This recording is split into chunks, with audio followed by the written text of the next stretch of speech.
This is the Can Crushers Wrestling Podcast. The following contest is scheduled for one fall. Let's go nuts! It's Jimmy Nuts! Right out of the door! With your hosts, Mark Martinez. Because I'm the Mark and I'm awesome! The Guru. Today I'm going to break it down for all you simpleton sweat hogs listening out there in Can Crusher Nation. I don't mean to come out here week after week and toot my own horn, but toot. And the English Professor. It is I, the English professor from the County of Kings, speaking the English of the Queen. Hey, this is former WWE superstar Duke, the Dumpster Drosy, and you are listening to the Can Crushers Podcast. And welcome back to another Can Crushers. In studio with me, the host, Mr. Mark Martinez, is the glorious one, Chad. I forgot Guru. See, I told glorious Guru. Damn it! At least you did yourself. And away in his hovel, in his luxurious office, is the English professor, Mr. John Padlano. How are you? I'm doing all right. This was a fairly decent week in pro wrestling. Definitely some ups and downs. Yeah, before we get to pro wrestling, on a whole, though, how's everybody? How's everybody? I'm going to vent a little bit, and I'll let you guys go first.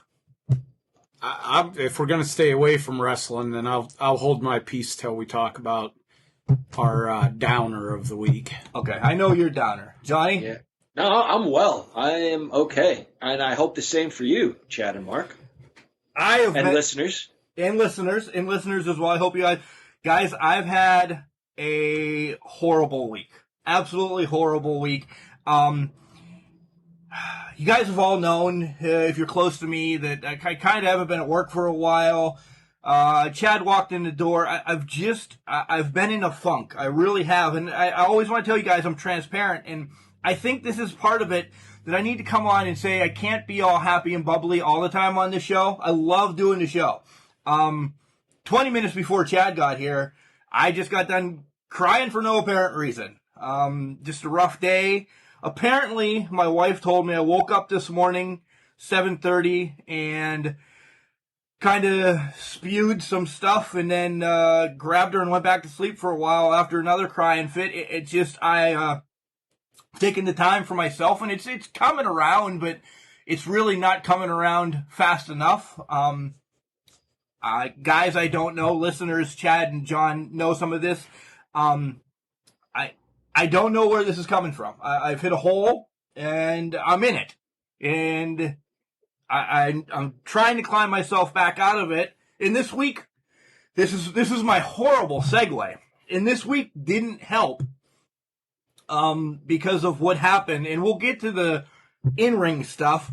But right off the bat, we find out that Road Warrior Animal, at the age of 60, passed away.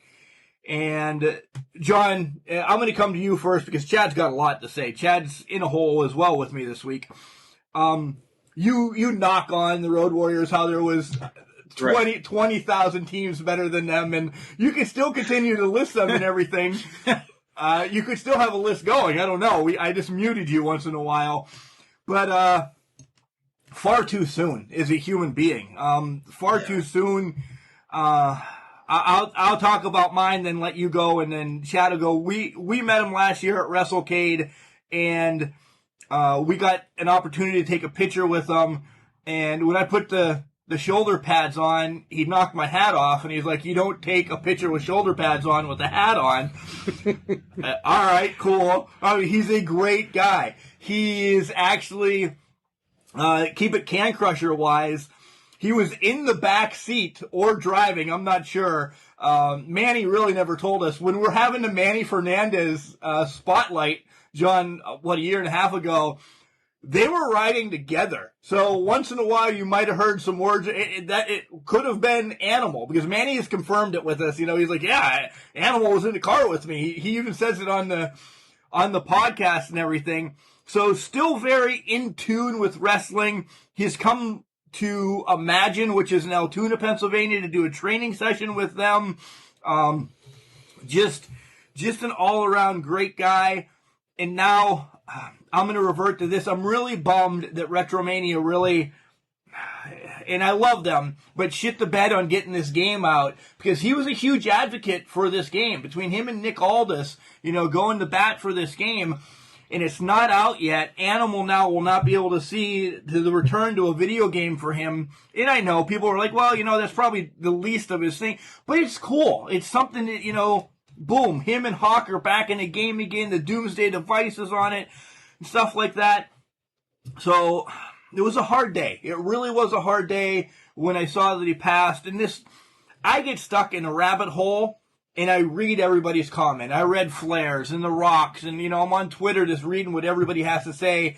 Independent people that had a 5-minute, conversation with him said he's changed their life. And my thoughts and prayers, and I'm sure you guys will echo this too, but I'll let you guys say your own words. My thoughts and prayers go out to the Laurinaitis family. Too soon, Animal. And what a rush. Outside of wrestling, all the things you said, Mark, decent human being. I saw a video. My brother sent me a video, which I had seen a while back, of Road Warrior Animal, Joe Laurinaitis, at his son's football games. His son played for the Rams. Really, really good guy. Super proud of his whole family. 60 years old is young, and this was a shocker because I didn't know he had any health problems. This video, which I just mentioned, shows him pumping iron with his son. He looked to be in great shape. So I'm not sure exactly, what happened, but it's certainly too soon. Standpoint of wrestling, you guys know, listeners, were they my favorite? Not by a long shot. But when we talk about the greatest of all time, singles, tag team, whatever, how do we measure that? Do we measure that by the money they drew, by the belts they won? There's that argument. Well, the Road Warriors covered both of those arguments. They drew everywhere they went. They won belts everywhere they went. They were believable. Just not another team like them. Not another team like them. They continue to reinvent themselves, guys. You look at some of the early pictures of the Road Warriors versus the later pictures. True to themselves, but continue to reinvent themselves. Chad, go ahead. I woke up that morning, and one of the first things I do till my head gets kind of cleared, I'll scan on the phone, and I seen that come up, and I texted Mark, and I said, fucking GD and everything, and he's like, what? And I was like, Animal died. We see these wrestlers, and there's been a lot that have passed on, Savage, Owen, Pillman, anybody you can think of. But meeting him and, talking to him last year, and I made a comment to him. I said, what's up with this shit of your kid going to Ohio State? And he was like, he said, you can't account for taste, which I thought to be hilarious. And then I said, how about a little message for my little boy? This was awesome. And made sure I had him in focus, and he did a personalized message to Vinny and said, be good for Dad, or I'm going to get Santa Claus and beat him up. And I showed that to Vinny when I got home, and he laughed. This fucking sucks. 60 years old. He wasn't into the drugs. He wasn't into the steroids like Hawk was. Nothing, not belittling Hawk, but it was obviously known. And he laid down to take a nap and passed away in his sleep. I mean, you say if you're going to go, that's the way you want to go. You want to go in your sleep or whatever. But this one brought me to fucking tears.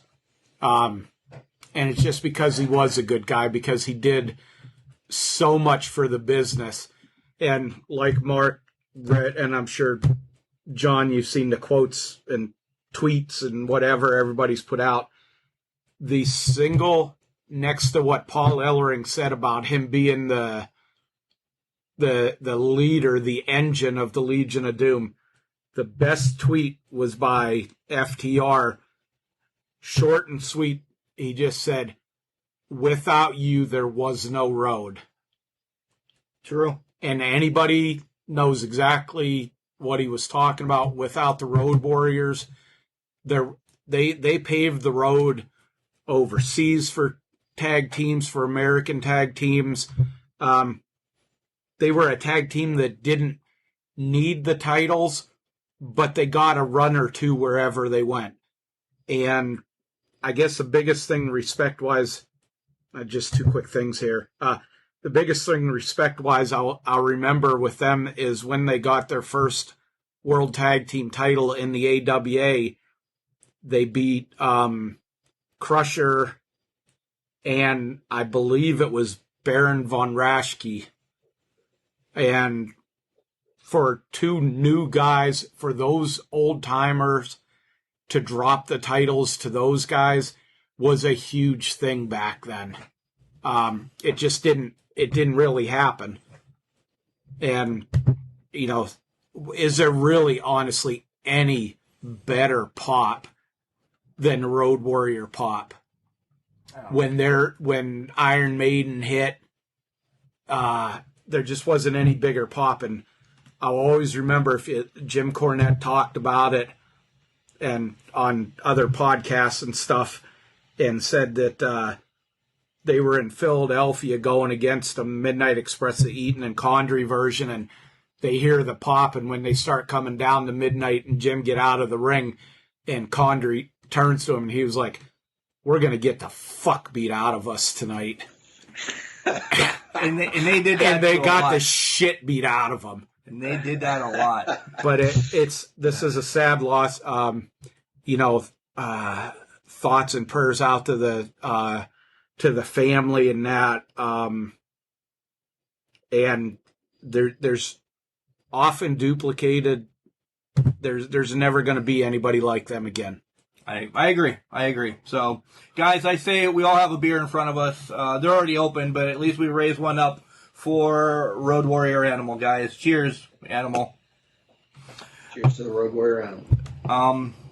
I got one more. No, this is one thing I want to say, and this after the Animal thing, while it's fresh in mind. And I talked to Mark about this earlier this week. Big time wrestling out of Altoona. Well, it's not out of Altoona. It's out of like Massachusetts. They come. Massachusetts. They come have a lot of shows in Altoona and that. I'm going to say this. Fuck you guys.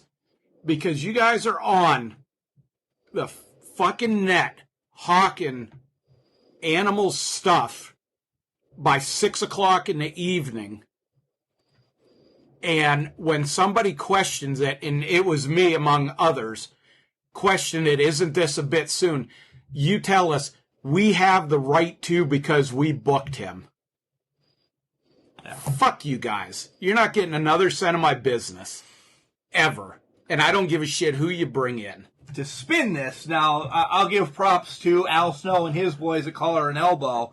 They've made a shirt. Proceeds are going to the Laurinaitis family. So again, just is if you're ordering that, and that alone, I ask you not to use our promo code. I really do. Don't use the promo code. If you can't take 10%, if you can't sparingly give that extra 10% to the Laurinaitis family, whatever. But it's a sweet shirt, too. I already posted it on Facebook. It's out there. So go ahead and look at that. But, John, you said Al Snow pinpointed this shirt again, right? Yeah, when I read an article that said that the Laurinaitis family hooked up with Al Snow and they were going to make a shirt that said "Rest in Peace, Animal," I thought, well, is that really the way to go? I wanted to see something like really badass, and I didn't see a picture of it. It just said that it was going to say "R.I.P. Animal," and I didn't really. I doubted it. I doubted that it was going to be a great shirt. And then you sent me a picture of it before you posted a link anywhere. You sent it to me, and I was like, "This is sweet. This is awesome. It's still badass. It says "Rest in Peace, Animal," but it is still a badass shirt." And that's what I said to you, Mark. Al Snow's got his finger on something. He maybe needed to do the wrestling with the first part of his life, but clothing may have been his calling. I agree. I see you got Macho Man on tonight. Yep. I have the old normal collar and elbow. Chad, whatever. Same day. Don't want to. We're a wrestling podcast, guys, but we also touch on all sports. Same day as Animal passed, an NFL legend. Somebody that was part of the 100th anniversary team, 2-time rushing leader, comeback player, 4 Pro Bowls, first team All-American, In 65 to 71, he played for the Bears, and it was Gale Sayers. He took time off to go to war. He had some injuries. He came back. This guy, I wasn't alive, but of course, as you're a sports fan, you go back and you watch. This guy was Barry Sanders before Barry Sanders was Barry Sanders. He moved better than Sweetness, that was actually Walter Payton on the Chicago Bears. This guy was just it. He could have been. He could have been shortened career, injuries and everything, but he could have been. And you see that he was recognized by the NFL as part of the 100th anniversary team, 75th anniversary team, decade player. I said this, and what Roberto Clemente is to Pittsburgh, Gale Sayers is to Chicago. Roberto Clemente you can't, not even being a Pittsburgh fan, I can't say anything bad about him. He just did so much for that town, city, whatever. Gale Sayers did the same thing for Chicago, and again, just battling and just passed. Rest in peace, and thoughts and prayers about the Sayers family as well. Let's hop this up. Yeah. Let's get some good shit in here. Let's pick on John. Is he wearing his Billy pants tonight again? I don't know. If you want to see, they're black and white checkered jammy bottoms this time. So our boy, we're jumping right into the watch along, and there's one gnat in the studio that's pissing me off. I don't know if you see it. It's just flying around every once in a while, and I got to get it. Our boy, Alex Olkowicki, or Alex, our boy Alex, writes to us and says, "Hey, can you guys watch March 6, 1995 Raw?" And we're like, hell yeah, let's go. So we're going to start with the Raw, and right off the bat, I'm going to be John. I'm going to be John this week. Memory's great with me, right? You both know that. I forgot Raw was only an hour. For a while, I'm like, why the fuck is this only 47 minutes? Now, I knew back then it wasn't a marathon 8 hours, which we have to watch nowadays. With an hour pre-show. But I'm like, it's on the network for only 47 minutes. Did they cut it? And John's like, no, you jackass. That was when Raw was only an hour.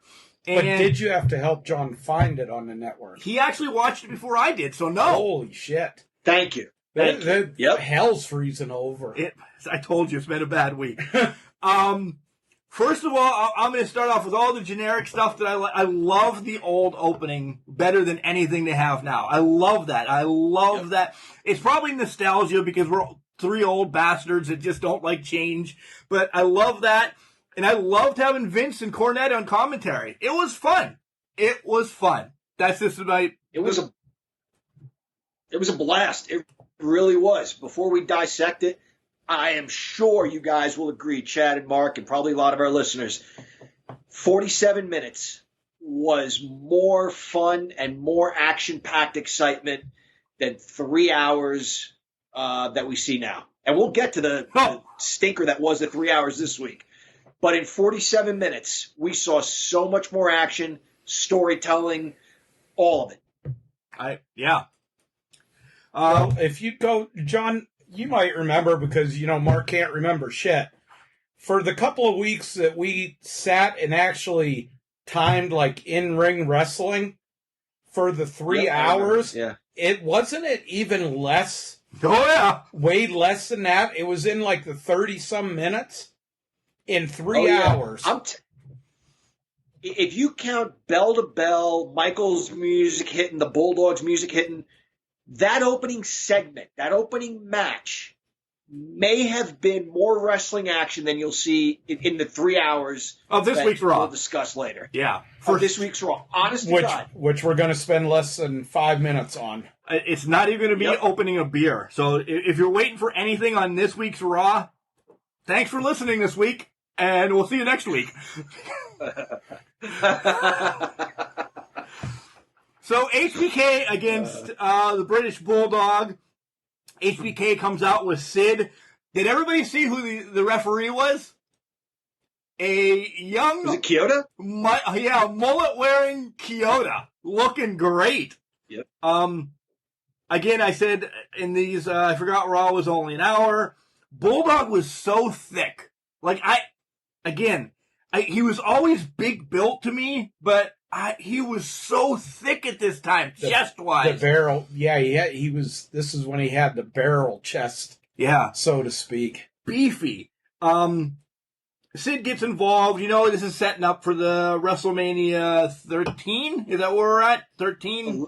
11. All right. Match with Diesel.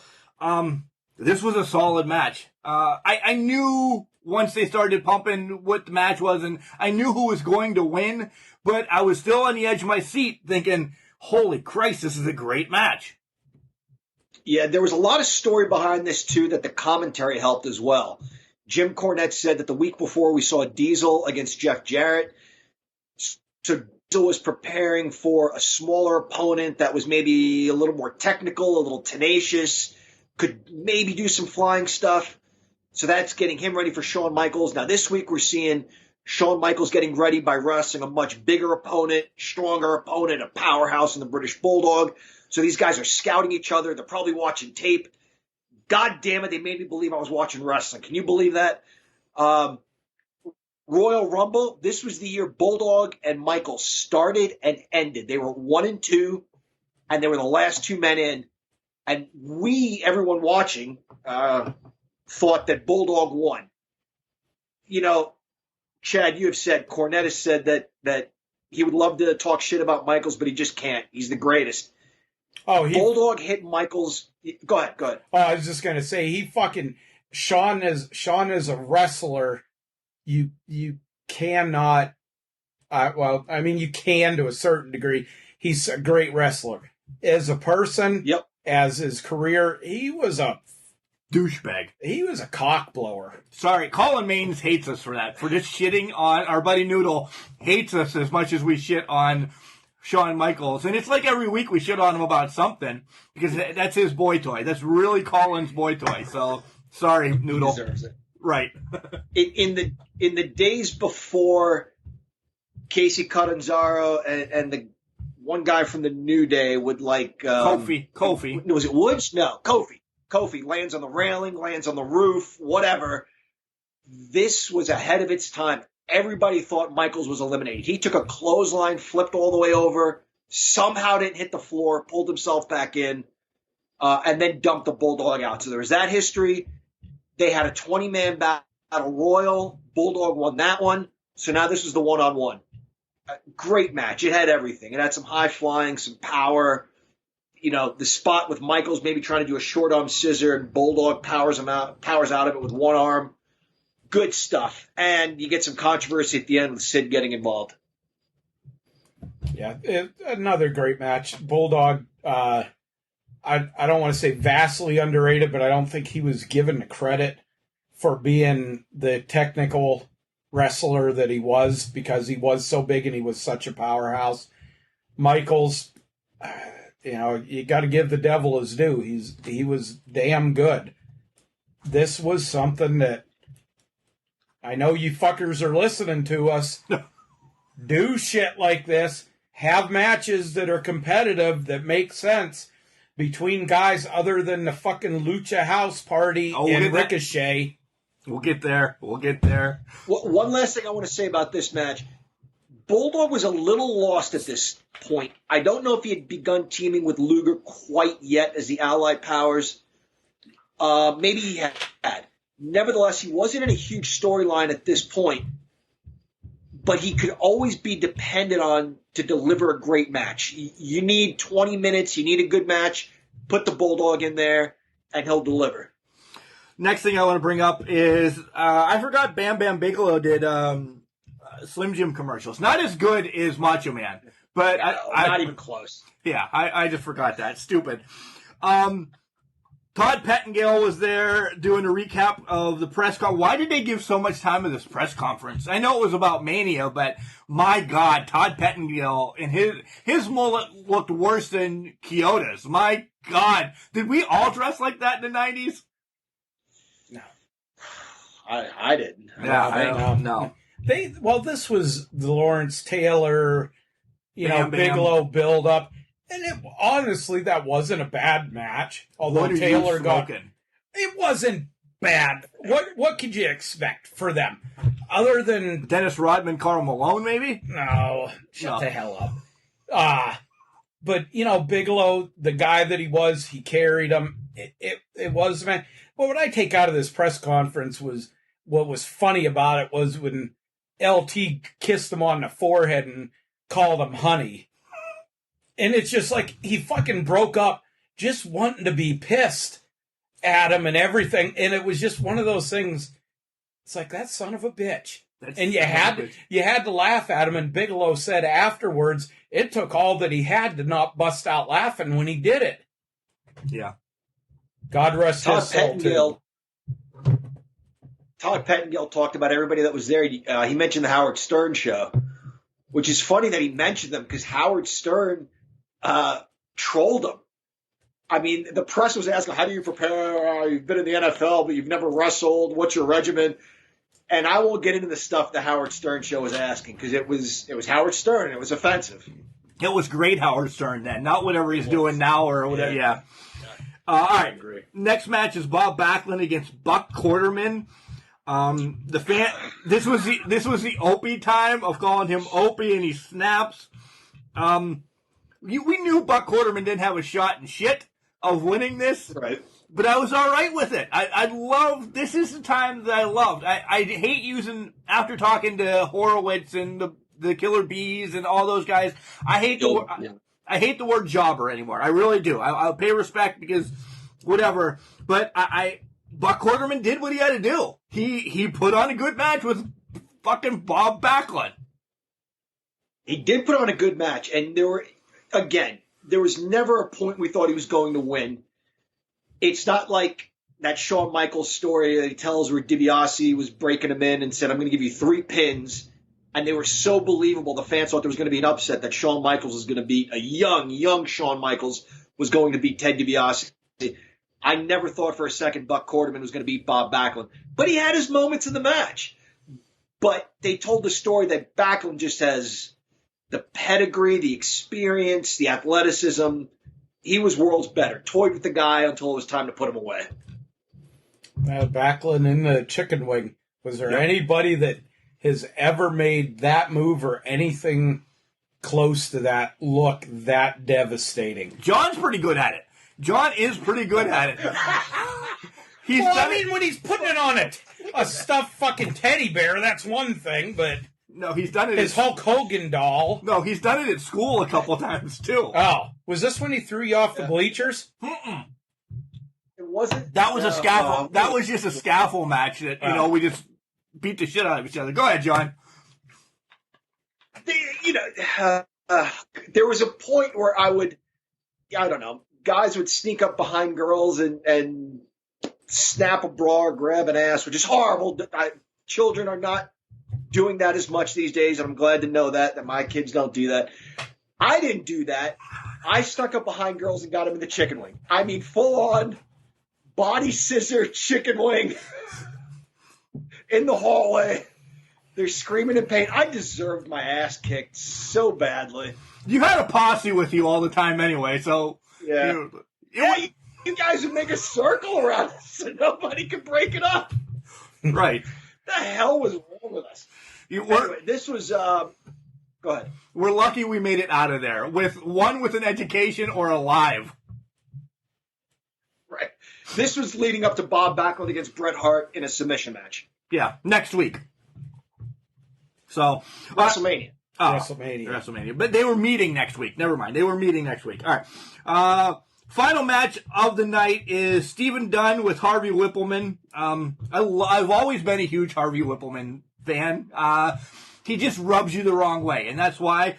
In taking on the OG Can Crusher, we have not talked about a Duke the Dumpster Droese match, I think, on this show in the 2.5 years that we've been out there.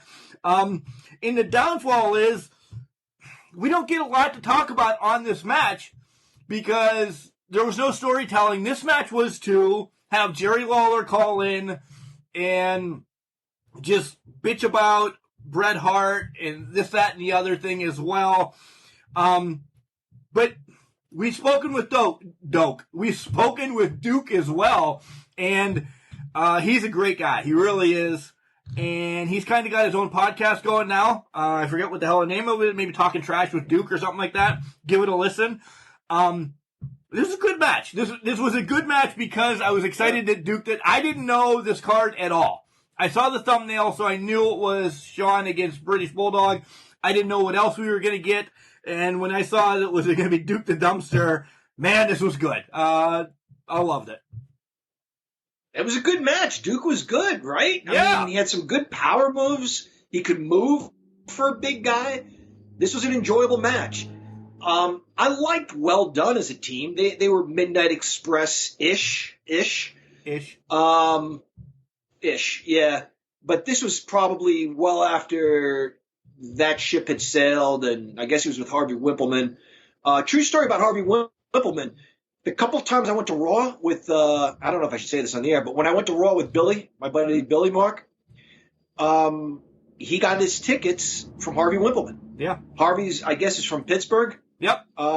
And yeah, he knows Billy's family. So when Billy expressed he wanted to go to Raw, Harvey Whippleman hooked us up. I met Harvey at the very first time that I met Shane Douglas and Mick Foley at that Indiana show. Harvey Whippleman was manager / ref at the same show. You know, he would manage, I don't remember who the hell he managed, but he also refed a couple of times. And he was fun. He was really fan oriented. I don't know what the hell is going on. It's Miami against Florida State again here tonight in the studio, and Chad's just flexing like Bobby Sit your ass down, bitch. And this is what gets us in trouble. I guess something good happened. That. You have anything to say about Duke? This was a good match. This was better than I thought it was going to be.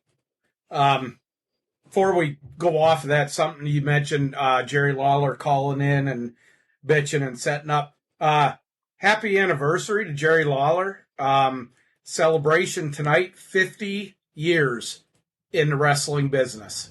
Huh. 50 years. They're having a big card. It actually started about, I guess, well, it was last night. It started last night ago. It started last night. No, y'all know what the hell our taping is here and everything. It started about an hour and a half ago. There was a lot of guys, huge names flying in for it. It's supposed to be on Fight TV, the wrestling part of it, and the main event is Jerry Lawler. There? Not that main event. The main event is Jerry Lawler and Rock and Roll Express, and I can't remember who they're going against, but it's just another rivalry from back then. Wow. Jerry Lawler's one of his quotes or tweet this week talking about passing of Animal. He said it's gonna put a damper on it because Animal was one of 2 or 3 people that he was really looking forward to seeing because he hadn't seen him in years. But they were planning a tribute to Animal at this event. But happy anniversary to Lawler, you perverted old bastard. And, may when you go to, when you make it to wrestling heaven, eventually you'll have 70 sets of puppies there waiting for you, virgin puppies. God. That's where we cross the line tonight. Right there. Vince has said that, Jerry Lawler said the biggest compliment Vince McMahon paid him was telling him he has literally done everything there is to do in the business. Owner, promoter, wrestler, manager, commentator, whatever. He has done it all top to bottom. 50 years. That's impressive. Congratulations, Jerry Lawler. And we end Monday Night Raw, March 6, 1995, with the detectives looking for Yokozuna that had been missing for a while. It was Paul Bear and Fuji sitting in there. Paul Bear was dressed as a woman. I really... It's an ugly woman. It goes dark. Fuji turns into wearing the dress, and they take Fuji off under arrest. I forgot what the hell happened about I didn't that. get the point. Yeah. But, go ahead. There are a few important things to mention from the course of this show. The biggest one is, I don't know if you guys picked up on it. Chad, especially you, did you pick up on the line Cornette dropped during the show? It was the bucket of chicken strapped to your back, riding a motorcycle through Ethiopia. Or whatever the hell he said. Yep. That got him fired from the NWA. Now he quit. He said it on this episode of Raw. Yep, this was the same joke. Nobody cared. No, I guess not. No, it didn't cause any issues back then. Or the other 500 times he said it before the NWA won. Yeah, I'm sure. Oh, yeah. I'm sure. Yeah. The other thing to mention is, I know it's entertainment, but sometimes art copies life. They've always said Vince was never a wrestling fan, right? He was in the entertainment business, doesn't really love wrestling. And I know it's within the storyline, but if you notice, everybody's pulling for Bam Bam Bigelow, except Vince McMahon. Like, why would you be pulling for an outsider to come in and embarrass one of your wrestlers? Cornette's, he doesn't stand a chance. Bigelow's got all this experience. Whoa, I don't know about that. Bigelow, or, LT is going to do great. So he spent his time rooting for LT.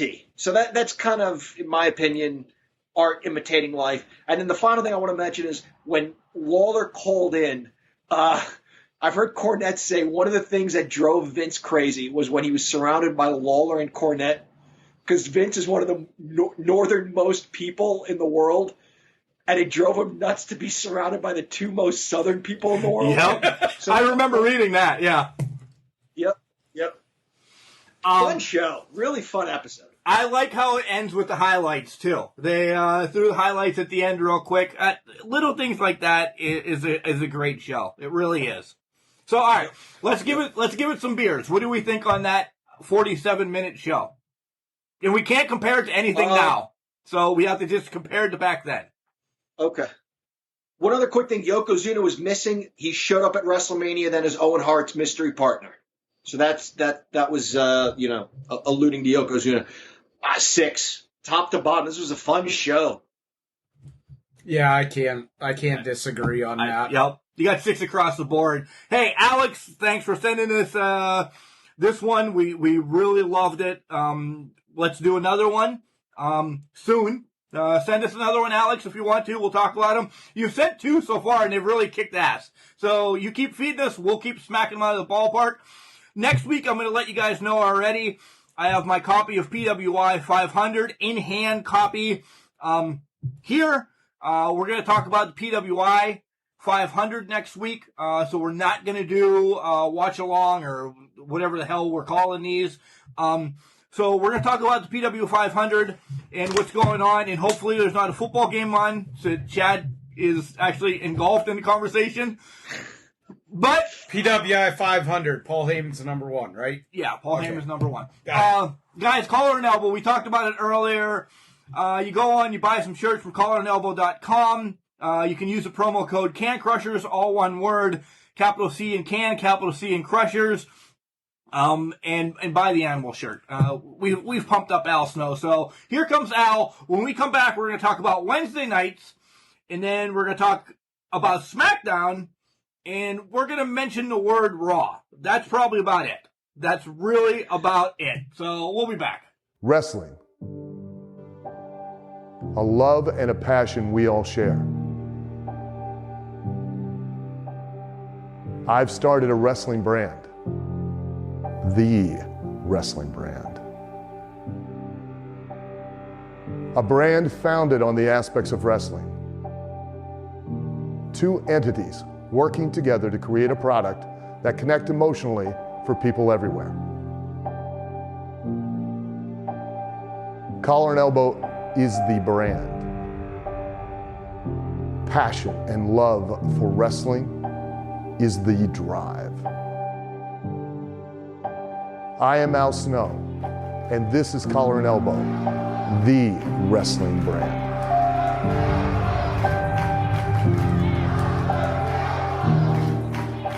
Hey there, this is Kaya McKenna, the conduit of karma, and you're listening to the Can Crushers podcast. Welcome back to Can Crushers, listeners. It is I, the English professor, joined by the host, Mark Martinez, and Chad, the glorious guru. See, I got it right. That was a beautiful introduction. Yeah, Chad, the glorious guru. Maybe you should start this program and just let Mark come in every so often. That'd be fine. You guys finally pull your worth. That would be great. No, I'm kidding. Kidding. All right. John, what's on the Wednesday? Yeah, right? Wednesday Night War. Let's, Wednesday Night War, NXT and AEW. I feel like complaining a little more because we talked about Raw, the old Raw from '95, which I loved so much. I feel like bitching a little bit. So let's start with AEW because didn't love it. Didn't love it. Okay. All right, well, then I liked it. Didn't love it. Take the lead then. Take the lead. The opening tag team match with Skip Sid. Yeah. This is where his bitching's going to come. Goddamn mess, you guys. This was a mess. Miro and Kip Sabian versus Sonny Kiss and Joey Janela. Time out. Don't you fucking say it. I will stab you with this bottle if you say what I think. Bottle. I don't care. They have copyrighted or have gotten the Sonny Kiss and Joey Janela are now going to be known as the new Midnight Express because these two have been shit on so hard by Cornette, and I love that they're taking a jab back. You both are both pissed. I love it. They're horrible. They're horrible. Now with the updated to that, nut and butter and jelly were served with a cease and desist order. They cannot use the Midnight Express. So they're just going to be the new. Like Gary Gnu. New. All right. That's enough. I was waiting for God. I was waiting for today to bring that up. You know how you text me shit like 6 weeks in advance that you have something to bring up in 6 weeks? I couldn't wait once I saw this, and I'm like, yes, I can't, because I knew it would grind somebody's gears. But I didn't think it was going to piss off you as much as Chad, because you both made the same disgusting vomit in the back of your throat look. So I loved it. Good. Yeah, that's exactly what it was. It was vomit in the back of my throat. Yeah, that's terrible. Rose and Condrey and Eaton and Lane, those were three amazing teams. And now these Kiss guys, and Janela, yeah. No, they are not in the same profession. All right. We're off with that. The only good thing about this match, all I'll say is Penelope Ford was out there. And that's it. Yeah. What was Miro really hurt? Was it a work? I don't know. He was supposed to catch someone and didn't catch him. I am so sick and tired of the blind tags. I am tired of the tags under the ropes. I'm tired of the tags once they're in the ring. It's like they've had a complete mental lapse and forgot the tag. Oh, okay, we'll tag now. Guys, you are trying to compete with the WWE. You have to do better. I hated this match. I'm trying to give Sonny Kiss every possible chance. I can't stand the guy. Sorry. I hated this match. I didn't know who they're trying to push in this match. Are they trying to push Janela and Kiss? Is Sabian and Rusev or Miro supposed to be the next big thing? Nobody had an idea who was going to win this match. I think the 4 performers didn't either. Yeah, this sucked. This sucked. Next. Eddie Kingston comes out, and he's getting his title shot tonight. Something because Archer didn't want to come to the show, or because it was supposed to be that 6-man match that we were excited about. He was got in contact with somebody that was diagnosed with the coronavirus. Oh. And that's why, as a precaution, his initial 2 tests that they did came back negative, but as a precaution, because it was within a couple of days, he was like, let me back out of this. And that's why he didn't come on. I was excited for this anyway. Kingston gave another nice promo. Yeah. Come on out here, sports entertainer. I love Eddie Kingston. I love that guy. Yeah. Next up, we have Hangman Page against Evil Uno. Kenny's on commentary. This was a great match. You know that I like the Dark Order, and you know that I think Evil Uno is getting better. Hangman, I love, man crush on him. This was a good match until the ref spot twice. And then I'm like, all right, that's it. You got knocked down probably like 2 points on the system. I don't need a ref spot twice. Whatever. I'm done. I agree. The only thing I'll say, again, Evil Uno is very good. He really is. Hangman Page is great. This told the same story that we've been hearing. I needed something new added to this. So while Page is, or I'm sorry, not Page, but Omega's doing commentary, we're still not really sure what's going on. We've seen that. We've heard that. I needed this story to take the next step. I needed it to tell me something new. It didn't.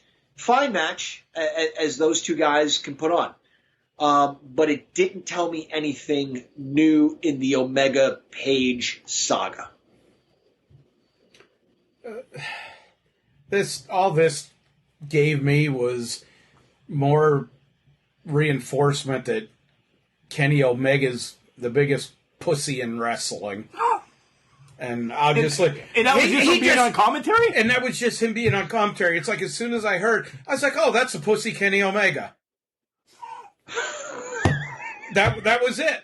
I don't like the guy. I don't like anything about him except for when he's fucking off of TV. And, I don't know, maybe stranded out in the fucking ocean or something. But, just...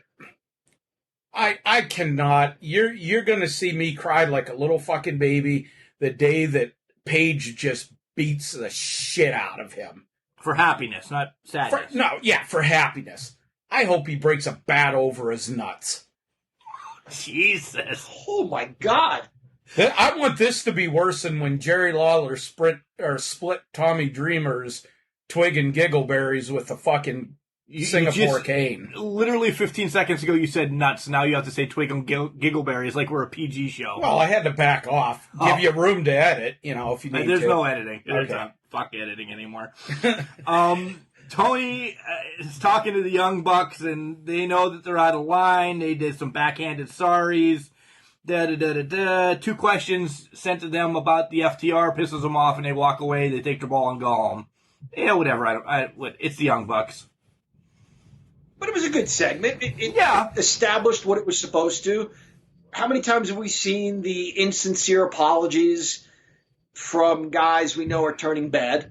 So that's what that served. And then when they were presented with a difficult question, they walked away.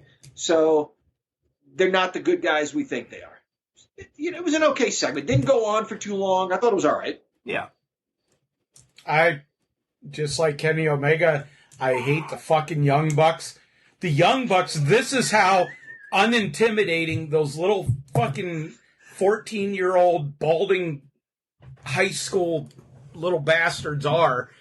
You could put the Road Warriors in their prime as their bodyguards, and you still wouldn't give a shit about them.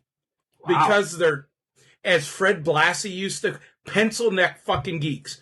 Balding Buck and Road Warrior Buck, like Cornette calls them. I can't take anything they do seriously. References. You're hanging out with Cornette this week. Yeah, I love it when he rips them. Next matchup is Orange Cassidy against Brody Lee for the TNT title. Brody Lee just ran rampant in this match. Cassidy had a couple cool moves, but the gist of this is we get a big return from a dark-haired man, and he seems to have lost his mind a little bit. Cody.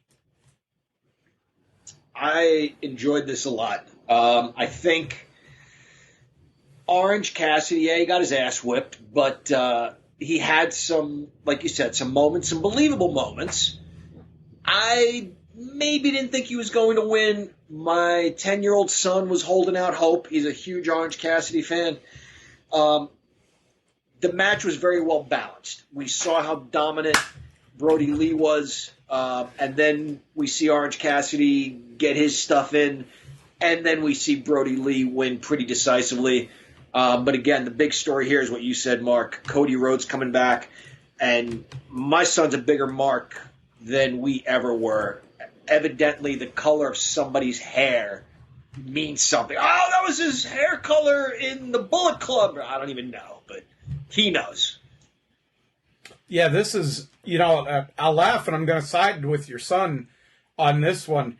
When, Cody's coming out, the blonde and everything and stuff like that, it's like, oh, great, he has to update himself, or he has to do this. Not that necessarily going back to black hair is going back to his roots, but it's but it's back when Cody was Cody. It reminded me of a little bit of when he was in the WWE Stardust.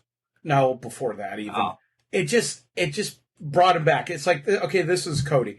I think the whole blonde hair thing was a tribute to his dad, and I think he's just going back. But I'm still saying this is the turn for him and Dustin. This is where they're going to make their turn. It's not going to be much longer. Hardy comes out with Private Party. Just talk about somebody attacking him. He's blaming Jericho. Jericho comes out and says it wasn't him. Calling him an asshole. The whole Inner Circle comes out. Our boy, Sammy Guevara, is back. He's not injured anymore. It ends up we're going to have a match with Jericho and, I don't know, Isaiah Thomas, Isaiah Carell. I don't know what the hell Isaiah is, because I don't like Private Party. Yeah, that's what this ends up being. It's a little bit long of a segment, but and I wasn't quite sure where it was going. And ultimately, correct me if I'm wrong, Isaiah says while he's thankful he doesn't need these guys to talk for him or fight for him, he's going to do his own fighting, right? Yep. Yeah. It set up a match. A little bit long to set up a match. It didn't tell us a whole lot. Well, two things happened. You set up in the match, you bring Sammy back, is essentially what happened. Right. Yeah. Yeah, that's what this was. It's just a setup to further things. Unfortunately for Sammy Guevara, on Friday night, he was taken out by a mascot at a baseball game. For real? Yes. I didn't see that. He was speared by a mascot at a baseball game and had to be helped off the field. Sammy. It's like, he can't even... Sammy Guevara is like where everybody wants to go and live with him because he doesn't beat anybody. No, but... Nice. FTR and Tully come out, and they're going to give everybody the 20 minutes brush with greatness. I love this. The champs get to pick the match. If it goes 20 minutes, the champs get the win. They get the loss. SCU is going to be the first match. Then my boys, the Best Friends, come out and said, hey, they want it tonight. FTR says, sure. Never mind. We don't want it tonight. This was long. This I thought was long. It was a little long. I enjoyed the segment for what it was. FTR made me believe that we were going to have a match right then and there.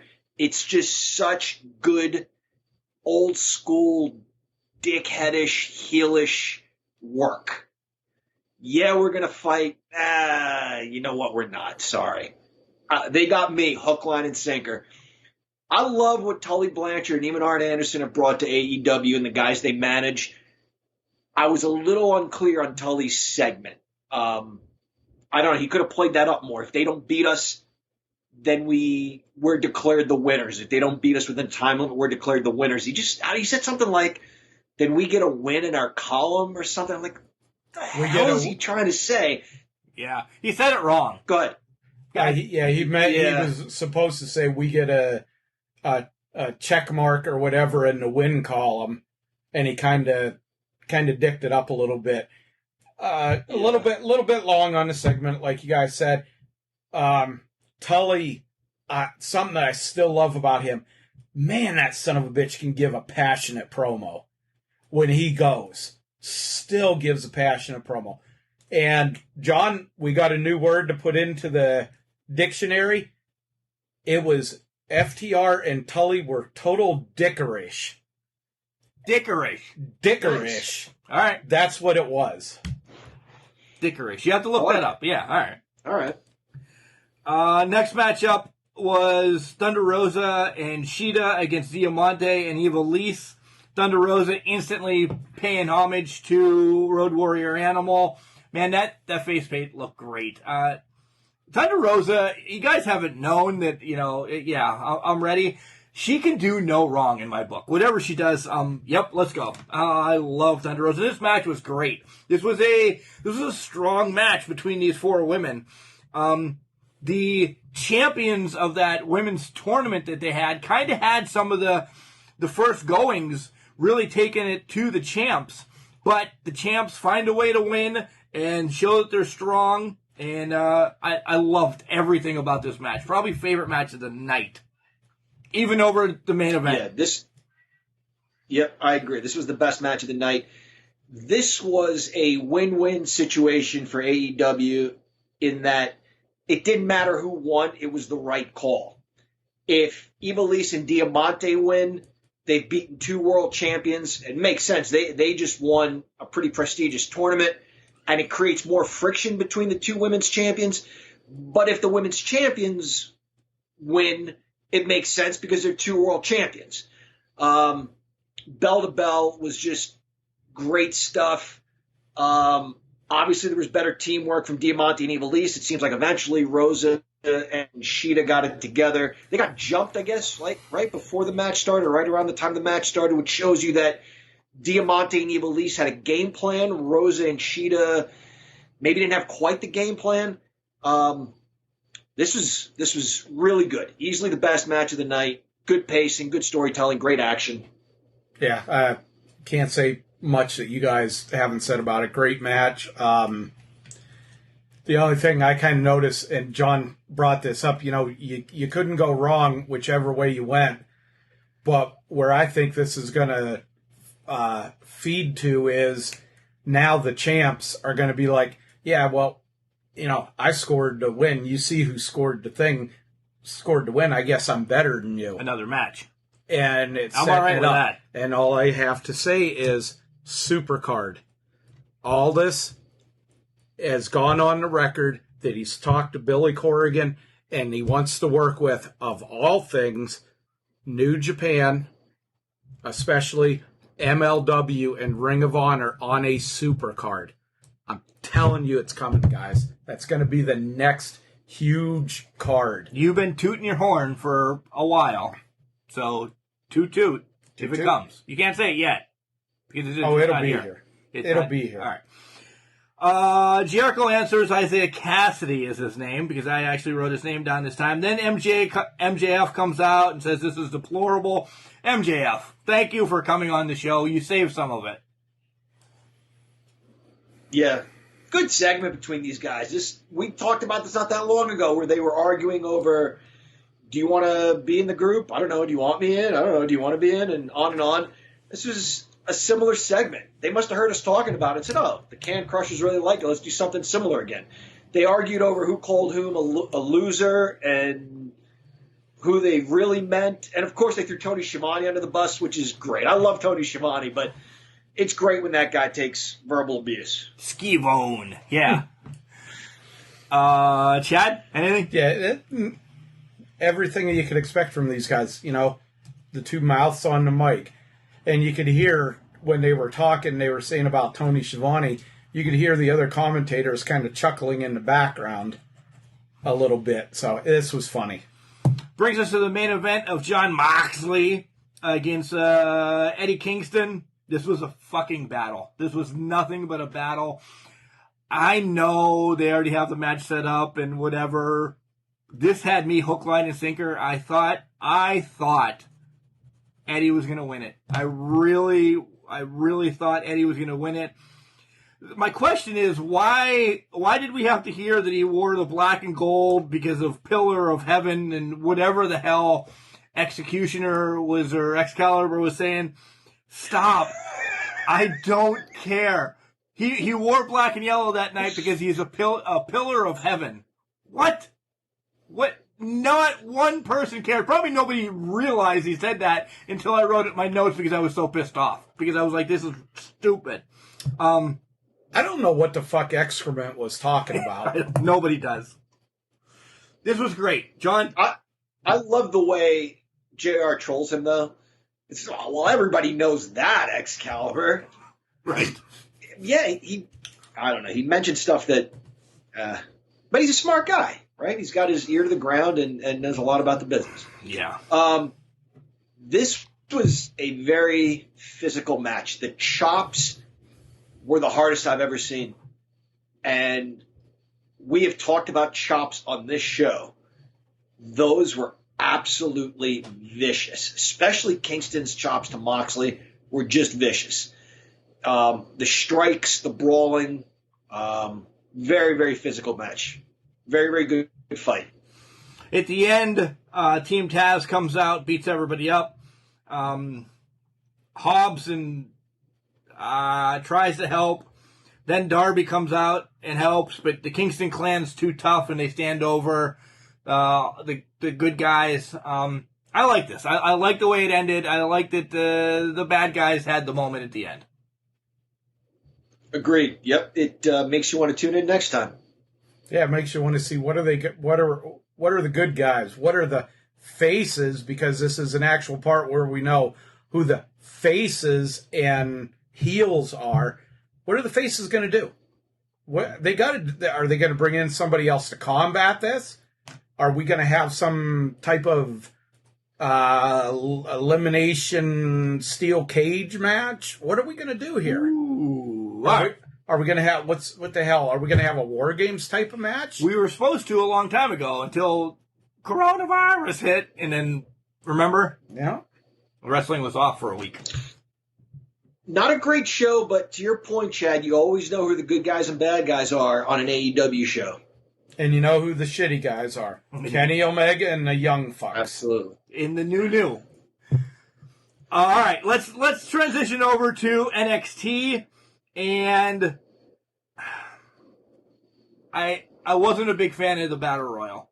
I'm coming right out. I wasn't a big fan. The two big women eliminated everybody until there was 4 or 5 people left. They eliminated each other. And then if you followed any of the storyline in the last couple of weeks, you saw who was in the ring and you're like, well, I know who's going to win this all of a sudden. And it kind of blew it for me. Yeah, I still love the Battle Royal. Before it started, when Gonzalez was standing there, she's a big lady. Holy cow, she towered over everybody. I enjoyed it. There were no shenanigans except for Casey Catanzaro's near eliminations and everything. I love that. That was pretty cool. it is pretty cool. She's an amazing athlete, and I was okay with it, but we didn't have anybody hiding under the ring, anybody running up the rampway and coming in at the end. All these women were in it to win it. Great action all around. You're right, Mark. The two big ladies threw everybody out till they threw themselves out. I thought it was going to come down to the two of them. But it's good that it did it because we got a little taste of it, and now we want to see more. So if they put that on a pay-per-view or whenever they put it on, I'll be sure to tune in because I got a little taste of the two big ladies going at it, and I want to see more of it. Prior to this happening, Chad, real quick, I forgot to mention that Tegan Knox got taken out by Candice LeRae by anything and everything thrown on her knee.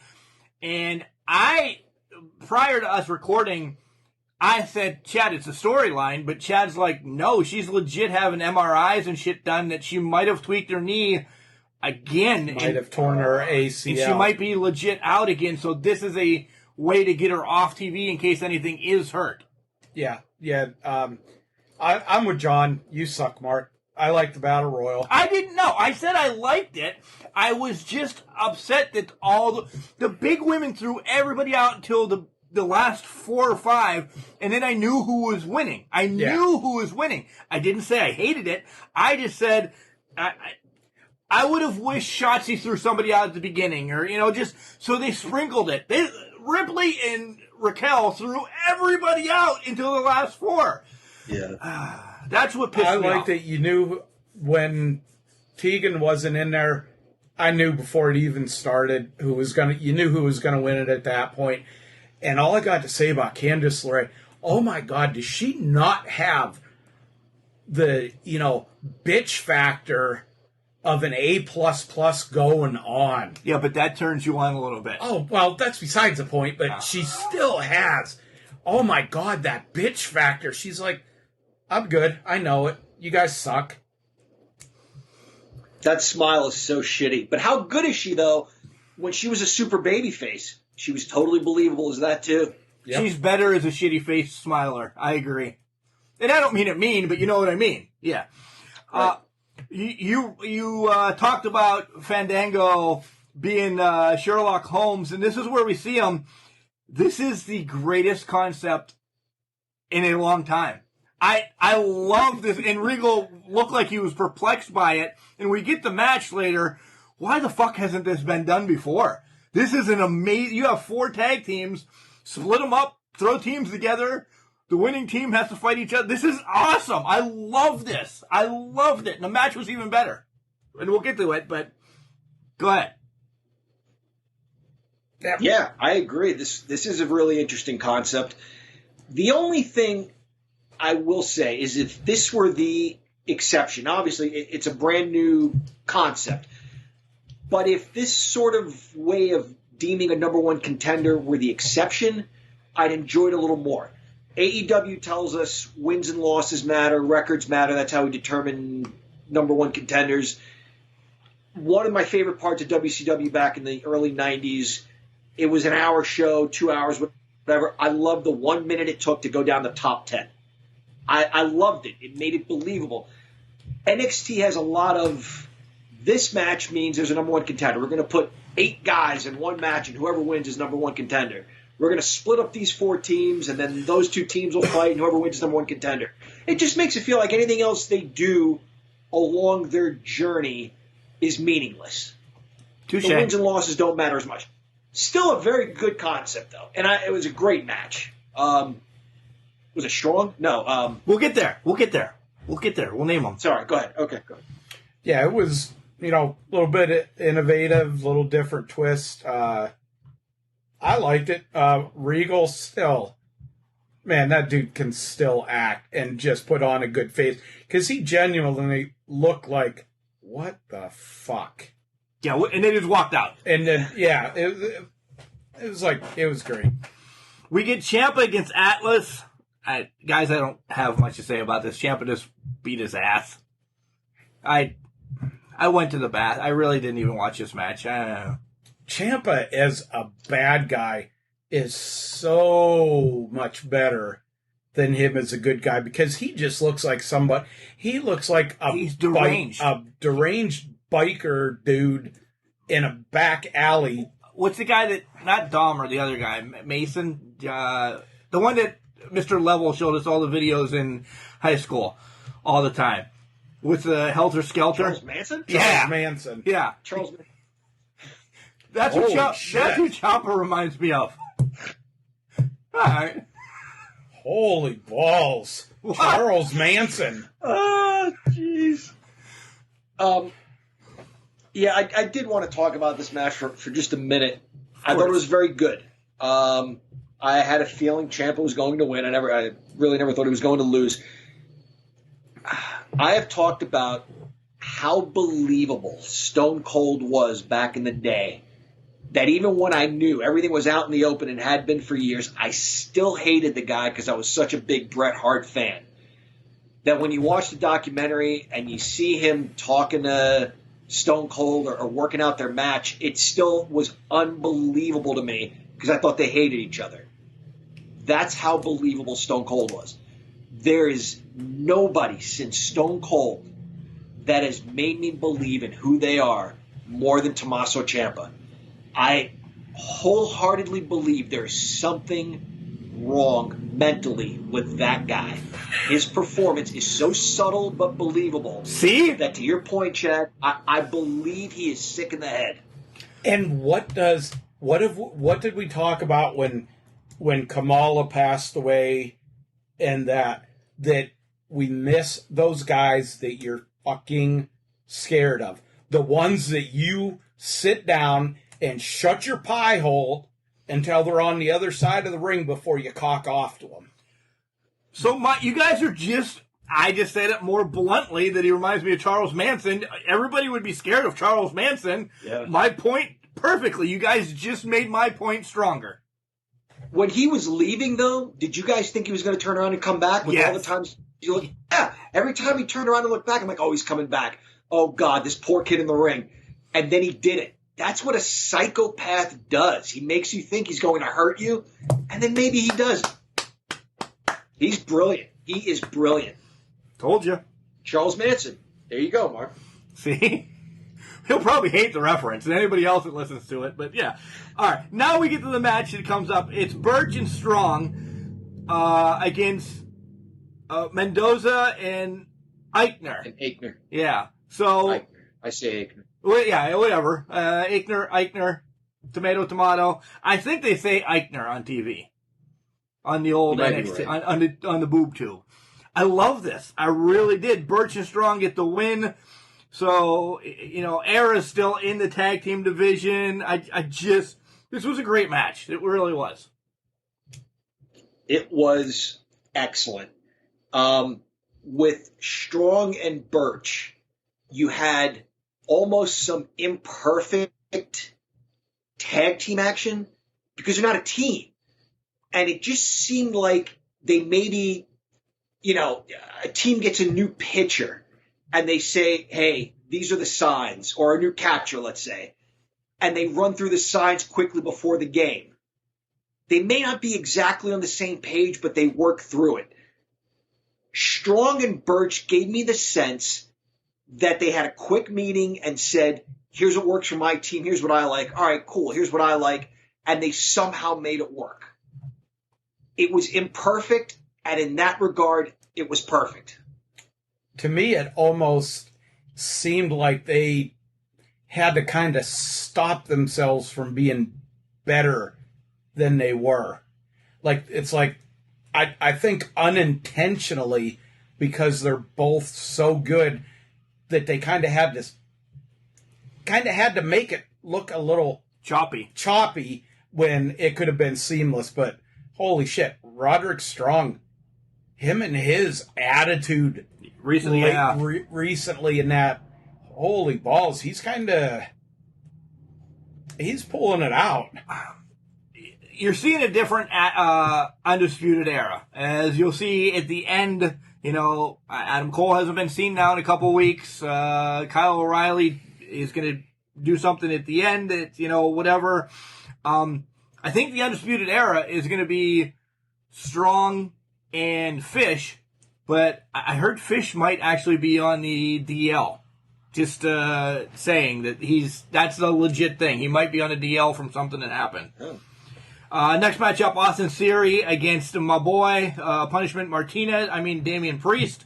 This was a hard-fought win for Priest. I didn't think Theory was going to cause as much chaos for him. I thought he was going to come in, beat his ass, and then Gargano comes in and lays him out. I would have been fine with a faster match, but it was good. It was a good match. Yeah, I was okay with the match being the length it was. I know you just said, Mark, you would rather have had a quicker match. They're pumping up Austin Theory a little bit, with Priest saying his record doesn't necessarily indicate how good he is. So it was an opportunity for him to showcase what he can do, show off a little bit. Intentional or not, some of the pins were not executed perfectly by Theory, which allowed Priest to kick out. Maybe that was by design to show like, hey, this kid's got some more work to do. I love the razor's edge at the end. The only thing I want to say about this, and not even a negative thing, it's more of a question. Is Austin Theory the size of Vader, but there's something wrong with my TV? Everybody was like, the glamazon, everybody at the table was like, for his size, he could move. For such a big man, look what he's doing. He's like Shawn Michaels size. Yeah. Am I missing something? I don't know. I have no clue. No clue. I mean, I know I don't have very good depth perception, but some bitch didn't look, He's not taller than Punishment. He looked about twice the size of Skylar Low and maybe 20 pounds more. This is back-to-back weeks that you brought up Skylar Low, by the way. I've been watching some of the midget matches have been coming on the frickin' video feed, on my YouTube feed. Jesus God. All right. He did a standing moonsault, right? From a standing position, did a moonsault. A lot of guys do that. And Phoenix is like, for a guy that size to do something like that, I didn't think it was that big of a deal. It was pretty, but it's not like he's 400 pounds in doing that. It was pretty? It was a pretty move, yeah. Did a flip in the air. Pretty. That's what we're going to start using now in Can Crushers. Pretty. Yeah. Well, we're going to get to... On the pretty scale, what is it? Yeah. We're going to get to a match that has a handsome human being in it. And I'm not talking about Ridge Holland as Antonio Del Luca. We might know this guy. We might know this guy. I'm excited. Meatball. Mambo Italiano. First of all, come on, guys. Give him props. Yeah. IWC alum, a great guy, still hanging around IWC. Busted his ass, and he gets an NXT show against Ridge Holland, and all we seen of him was his ass saying Mambo Italiano getting thrown around. Yep. He did what he needed to do. I don't give two shits about Ridge Holland in this match. Congratulations, Mambo. I'm pulling for you, man. I really am. You did what you needed to do, and you sold us. Yep. I didn't know that was going to be him. I had no idea he was going to be on this show. And I see the name Antonio De Luca, and I'm a total homer. So I thought, oh, cool. I think that's Italian. Might be Spanish. I'm not sure. And then I saw the pants, and I'm like, that could be the Italian flag, but I think the Mexican flag may also be similar. I'm not positive. It is. And then I'm like, holy shit, that's him. Good for him. I'm really happy for him. I'm proud of him.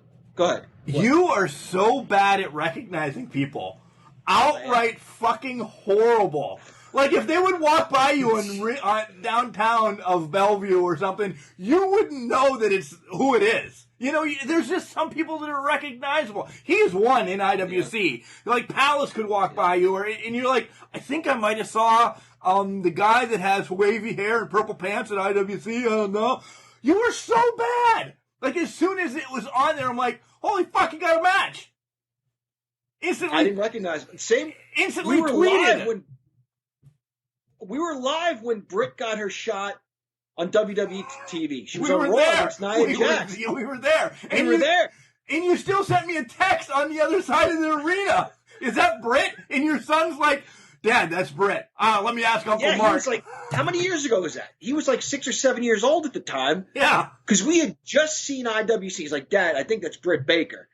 And I was like, maybe my son's confused. I'm like, no, but that's IWC. This is WWE. He's like, oh, okay. And he's like, Dad, that's her. I'm like, Sylvan, it's not her. She wrestles for IWC. And then she did that thing like, she gets like in a wrestler's position when she starts her matches. I'm like, oh my God, I think you're right. And then you were sitting closer, so I texted you to see if that was really her. And it was. It took me a while before I realized that was Mambo Italiana. Yeah, I got to say, big props to the IWC Meatball. I'm glad that he got his break, and I give him a lot of shit when I see him and everything like that. But hey, tip of the hat to you, Meatball. That was a nice tip of the hat, by the way. I want to talk about Ridge Holland for just a second. I love the character. He is an intimidating looking man. Those shoulder checks from his rugby games looked vicious. Is he too similar to Thatcher? I know Thatcher's like supposed to be from the cloth of like a Stu Hart or Luthez or something. Got the fucker. But they're both bruisers. He killed the Gnat, by the way. The Gnat is out of the studio. Yeah. I think there's enough.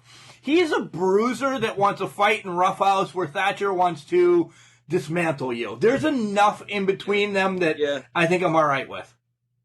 Yeah, okay. Yeah, Thatcher's like a surgeon where he just wants to, pick you apart piece by piece, where Holland just wants to rip you apart. Touche. Yeah. Kyle O'Reilly gets the win. He's getting the title shot at TakeOver in a fantastic match. I'm glad for Kyle. I really am. Adam Cole is Undisputed Era. All right, let's not pull punches here. But besides Adam Cole, Kyle O'Reilly has always been my favorite of the other three. He really has. I like that they're going to give him a little bit of a stroke, a little bit of a push. This was a good match. I really liked it. Absolutely agree. Very, very good match on a very good card, and the right guy won this match. I would like to see if he can be a main event guy for this company. I think he could. This is going to be, as much as I just praised him, he's behind the eight ball. Like you could give the NXT title to Punishment, and I think he could run with it. But then again, I think Punishment is, I don't want to say above the NXT title. Like he doesn't need that. He needs to go, do something else. There's some other guys, but I think O'Reilly, I think he could. Great match. O'Reilly, from his days in Ring of Honor when he was just a twig. I mean, I don't want to say he probably wasn't much more impressive than the Balky brothers as far as his physique and that, but now he's just gotten his he's doing his job, and he's doing it well.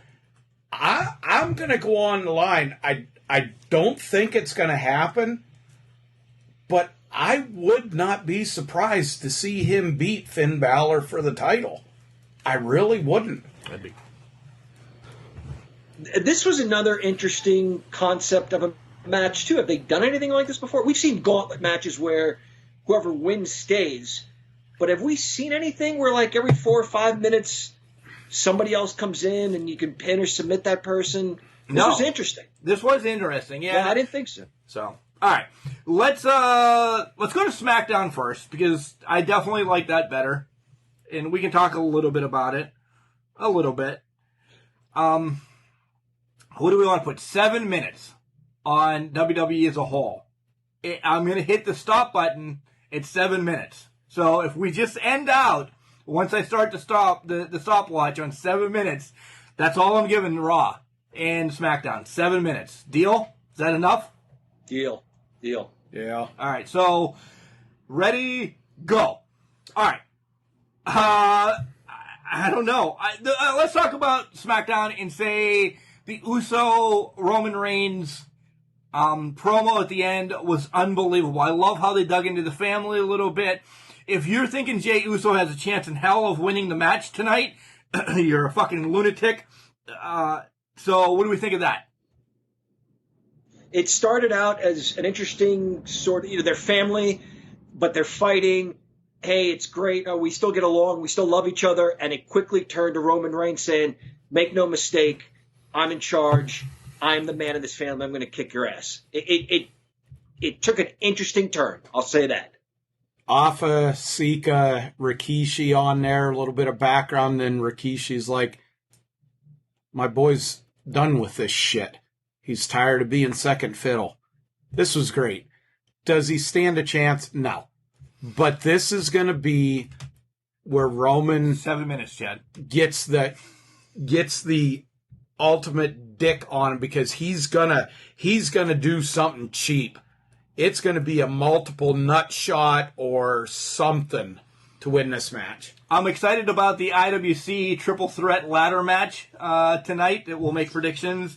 I'm upset that Sammy got the win, though, in the triple threat match because that legitimately means that he's not going to win the titles. I was hoping he would win the titles. All right, we only got 7 minutes, so... All right. I was just hoping you had something to say. Sammy Guevara looks like who's that? Sami Zayn. Or Sami Zayn. Sorry. Sami Zayn looks like that guy, Fidel Castro. Exactly. Not that I love him, but that's what he's going for. Oh, my God, he looks like him. But anyway. Alexa and Lacey. Alexa getting the turn every time she hears the Fiend. Alexa's going to snap. I love that. All right, we're going to wrap this up even faster. Alexa's still smoking, no matter what she does. Raw, I want to bitch about. Who the fuck are we supposed to root for? Vince McMahon, Shane McMahon, Stephanie, Triple H, whoever's listening to this, some jabron in the background that's an intern. The Hurt Business is the worst people on fucking Raw. Now Retribution's trying to take over Raw. You put both of them together, who the fuck are your fans supposed to root for? T-Bone, Slap-Ass, and Mace, or the other people that don't have a goddamn name worth of shit? T-Bone, Slap-Ass, and Mace. I think this is just like the NWO, but Kevin Sullivan's monsters would fight them too because they were invading. I think is what they're going for. You know who you root for in this shit? You root for Chicago PD. And you know why I say that? Nope. Because that's what was fucking on after Raw. How many more times do we have to see the Street Profits against Almas and Garza? Nothing? Shane O'Mac and Daba King and Daba Beto, and I'm giving it the whole 7 minutes, so we got like 3 left. Who the fuck is Daba Daba Doo or whatever? What is this, fucking Scooby-Doo reference? You know, that God, I feel so much pressure. The Get These Hands guy. Braun. You can tell that guy has never been in a fight in his life and has zero training. He looked like an idiot. Finally, this is what we're ending on because I don't even give a shit. No, you have one more thing to bring up. Now, that will be beyond the 7 minutes, John. I'll give you what you have to bring up. Yeah. I'm feeling so much pressure. Why are we getting a fucking Bianca Belair vignette when she's been on Raw for the last 3 months and now we're finding out that she's the bestest, the fastest, the worstest, the loveliest? We know this. You brought her up that way. Right. We understand that. Now she's coming to Raw. She's been on Raw for fucking 3 months. Get your fucking shit right. All right. That's the 7 minutes. We're done with that. John, you have a question for us that you asked if you could ask this prior, and we'll only spend maybe 5 on this as well. Because Okay. But go ahead. Bring it up to us and we'll This is the worst episode of Raw ever, by the way. The worst episode of Raw. Okay. So not too long ago, I was having a conversation with a friend, a political conversation. He said to me, I don't to decide what somebody else finds offensive, frightening, whatever. And I thought about that, and I guess I agreed. I identify as an Italian-American, heterosexual male. I don't know maybe what offends somebody else. I can't decide that anyway. So when Roddy Piper called Holy shit, Bruno Sammartino a dumb wop. Your backstory is going to be 5 minutes. Go ahead. Right. But when Salvatore Bellomo crashed a set of Piper's Pit and Hot Rod said, "Hey, I didn't order a pizza. What are you doing here?" Is that offensive? Italians? Yeah, Chad's laughing. It's hilarious. Cowboy Bob Orton says, sorry. We need to have a better sense of humor. But in both of those instances, Roddy was the antagonist, making ethnic jokes. Bruno and Sal weren't acting like buffoons. Guys, when Mark says email us, I would love to hear from you. And maybe we do hear from you. I don't know. I would love to hear from any of our African American listeners, because I want to know what you think of what R-Truth is doing. In WWE's defense, I have to praise them where they've earned it. We see the Hurt Business. We had stars like Booker T. You have, the original Rock, Rocky Johnson, having to win over a white crowd, which is not fair. The Nation of Domination. The Nation of Domination, even though that was like race related, but just guys that don't make us see color because they're so talented. And WWE's machine is behind that, and they've done away with a lot of the garbage we saw in the 80s, and that's great. But then we have R-Truth. Is this offensive? That as I watch him, honestly, guys, I'm not a black man. I'm an Italian man. I'm offended by this guy. And I'm wondering, is he offensive? I said it off air when we kind of talked about this. I think it's degrading. I think it is. You're right. I think it's, and throw hate at me, when the girls had to have their bikini matches and kiss my ass matches, and that was degrading for them. It really was. What R-Truth has to go through week in and week out to do whatever, it is just, it's, if Ethan was watching wrestling, I would send him to bed, and say, don't watch this. This is not what it's about anymore, because this is just absolutely stupid. Vince McMahon has never, Vince Jr., let me say that, has never paid the respects to African American wrestlers that he should have. He's, I don't want to say held them down, but he's not given them the same push or prop.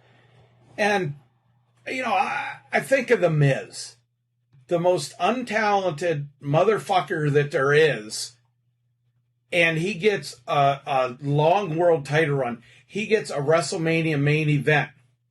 Vince bows to the pressure for Kofi Kingston to win the title, and then has him get destroyed by Brock Lesnar in 8 seconds.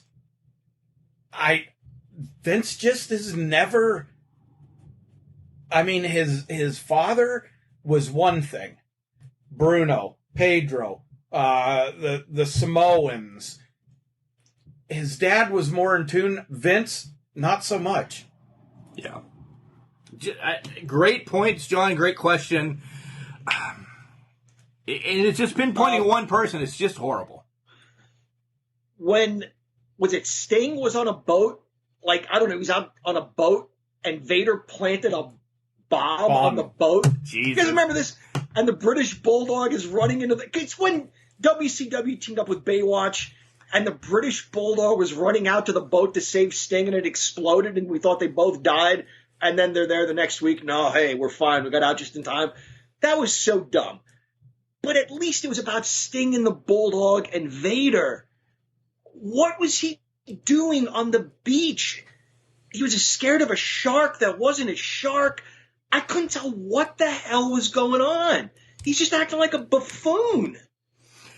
All right, on that note, buffoonist, that's not even a real word, but all right, we're going to take a break. We're going to be back, and guess what we're doing, guys? We're making predictions for the great Clash of Champions. It's up tonight in a couple hours. How excited are we? Can't wait. This is the B to the C to the S to the T to the double E-L-E, Benjamin C. Steele, Mr. Steele if you're nasty. Ladies, remember, none of you can be first, but a whole bunch of you can be next. You're listening to the Can Crushers Wrestling Podcast, and if you're not, you are the worst part of society. If you are, share it with a friend, because as good as it is that you're listening, it's even better if more people listen. So do it. Welcome back, Can Crusher Nation. We got John here, who remembers everything. We got Mark here, who doesn't know his ass from a hole in the ground. And we got the glorious guru, myself. We're going to do predictions for this shit show later, right? Yeah, there's maybe 2 matches that I could really give 2 fucks about tonight. But I'm going to have it on. I'm going to have it on my laptop, and I'm going to play video games on the TV. That's how I'm watching this. Bobby Lashley and Apollo Crews. Wait, I have it right in front of me. No, your 2 matches that you're going to... Oh, no. Yeah, Bobby Lashley. Yeah. All right. Cesaro and Shinsuke Nakamura taking on the Lucha House Party for the SmackDown Tag Team Champions. I'm going to write these down, by the way, too. And this is how we're going to fucking start next week's show, by telling how bad we are. So... You guys make a prediction. First of all, I can't believe this is a pay-per-view match. But I'll go with the champs. I'll go with Nakamura and Cesaro. Yeah, Nakamura and Cesaro, just because Lucha House Party can't get it straight which pinata they're going to be beaten down and which one of Rey Mysterio's masks they're going to be wearing this week. You're lucky there's a Mexican on the show. No! They're always coming out and beating pinatas. All right. And wearing Rey Mysterio's fucking masks. What's his name? The one that just come back? I don't. Kalisto. Kalisto? He had Rey Mysterio's purple mask on, the one that I have. Asuka against Zelina Vega for the Raw Women's Championship. I pick Asuka. I just want to say Zelina Vega is probably better than they let her be.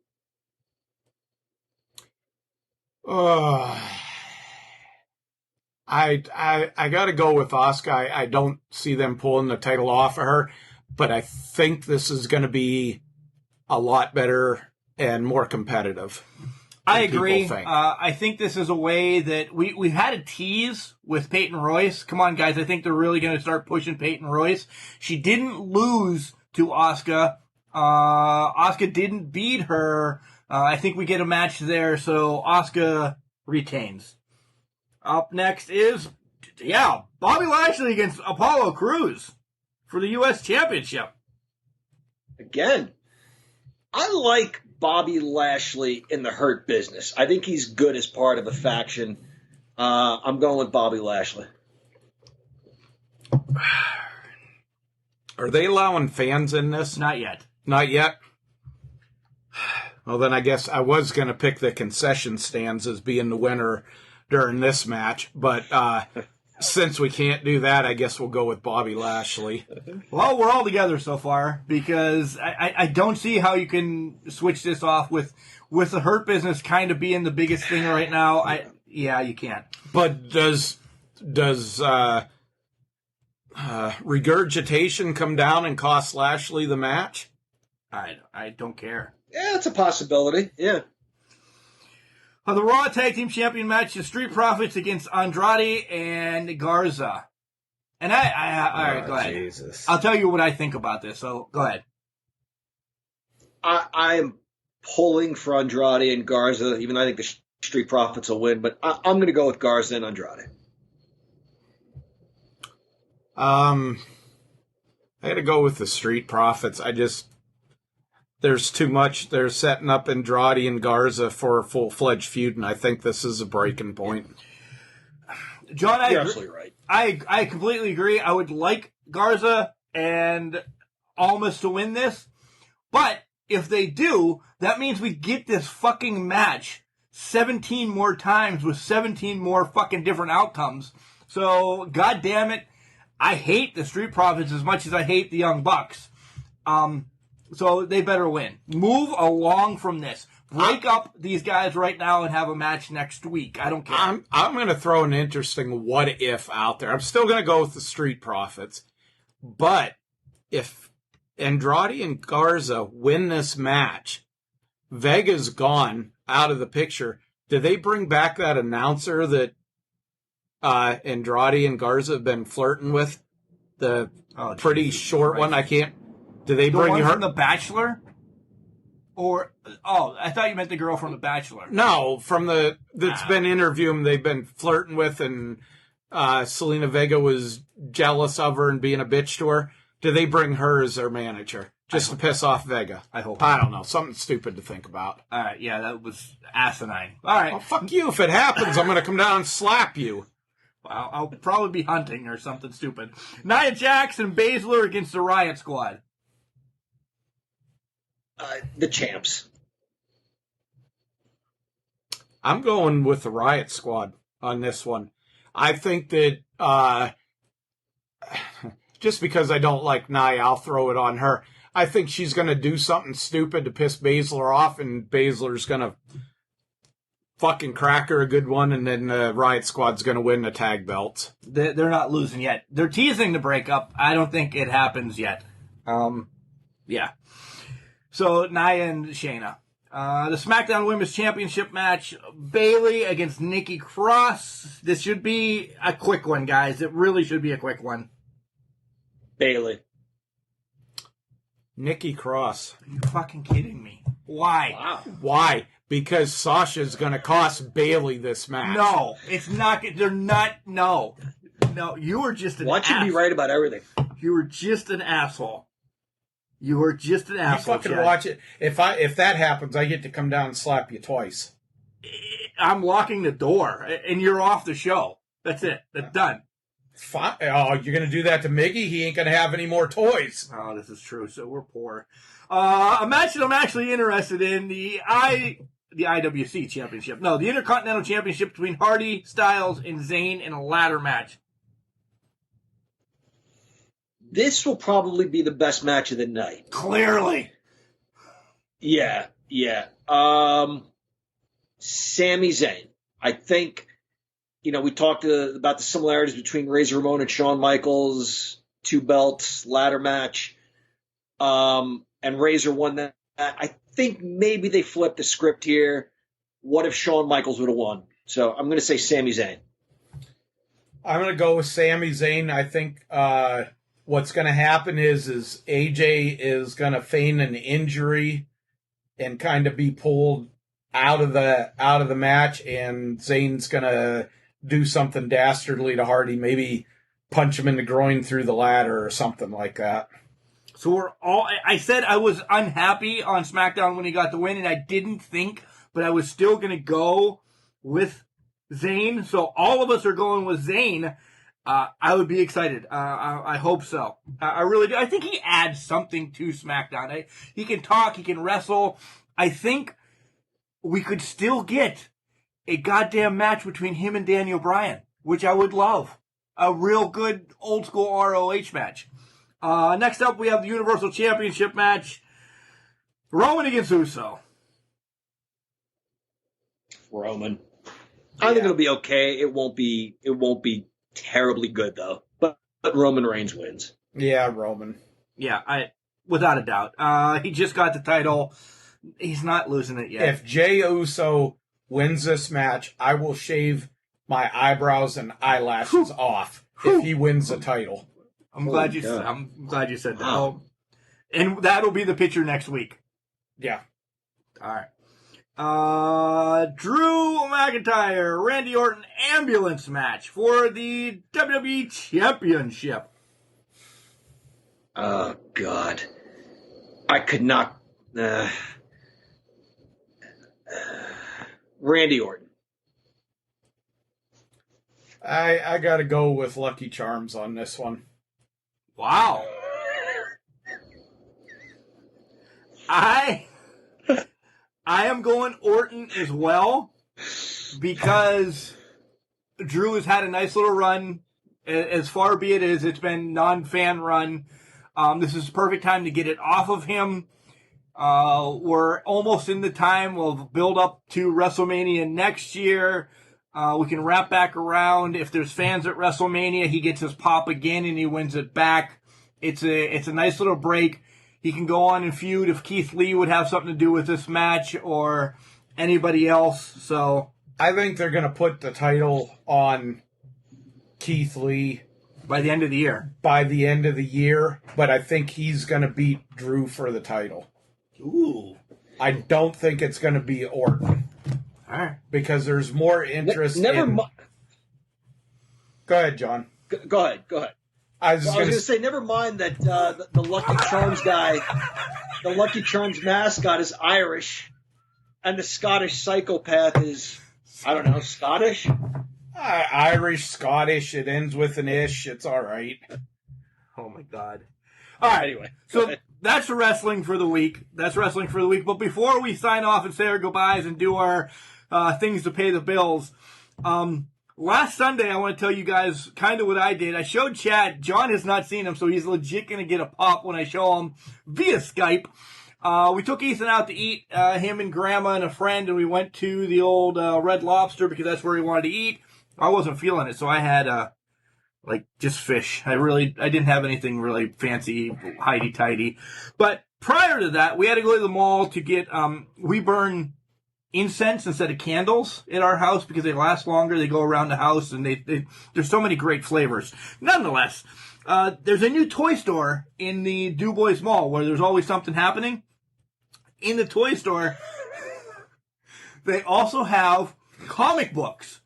So I'm not a huge comic book fan, but I'm lingering around, and the guy's like, what are you looking for? Something from... I'm like, no, wrestling stuff. He's like, oh, man. He's like, we don't have them out. I'm like, oh, so you have some? He's like, yeah, we have about 20 of them. All right, cool. Then he looks at me. I'm like, can I see them? Oh, yeah. It's in W. So he's got to dig in these cardboard boxes, alphabetically stacked on top of each other from ceiling to fucking wall. Floor, I mean. And I finally get him down to W. So he gives me all 20 of them. He's like, you want them all? I'm like, I'm going to look through them. There were some extras. I bought 16 of them, okay? We won't name prices because the wife is happy with how much I spent. But these are kind of all over. But this is number one, John. It's got Andre the Giant, Roddy Piper, Ric Flair, and JYD on it. Wow. These are some good comics, too, as I'm showing. That's really good. Yeah. Holy cow. You got like a Daniel Bryan WrestleMania one. These, when you get to the caricature ones, Bret Hart is on it with Brock and Goldberg. You got Cena. They go back to the Attitude Era. These are really well done. They have a couple of them are kind of weird that they have an action figure on the front of it. Your girl against my girl on the front of Charlotte and Bayley. Nice. I mean, very cool. These are really cool artworks, and I'm like, yeah. So I bought 16. I've yet to even open them. They're clearly worth somebody's because they're out of packs and stuff. But the artwork is inside is great. They're made from Boom Studios. I don't know how old they are because I really didn't, look. 2018 is what one of them I just flipped open. But do I have numbers on them? Fuck no. I don't know. But, Harley races in some of them. That DiBiase. Well, there's Razor right there. Oh, nice. So that is awesome. Yeah. So this was a great find. Do I feel bad that the guy had to pretty much reconfigure his store? No, not at the least. I got these and I was excited. He made a sale, so everybody wins. He made a hell of a sale. My wife is now collecting, I don't know if you guys saw, mini things. She works at the grocery store. She loves the grocery store life. She loves it. I don't know what the hell they're called, but they get this big-ass ball, and it opens like that. Remember that thing in high school that we would play, or middle school? Blue, red, green on the front, and you did it with a piece of paper, and it... Wait, I thought you were going to say Simon. Simon, that's what I was saying. No, and inside had the numbers. The paper. Like you pick a color, blue. So you go BLUE. Whatever you land on, you open it, and there's a message. Yeah.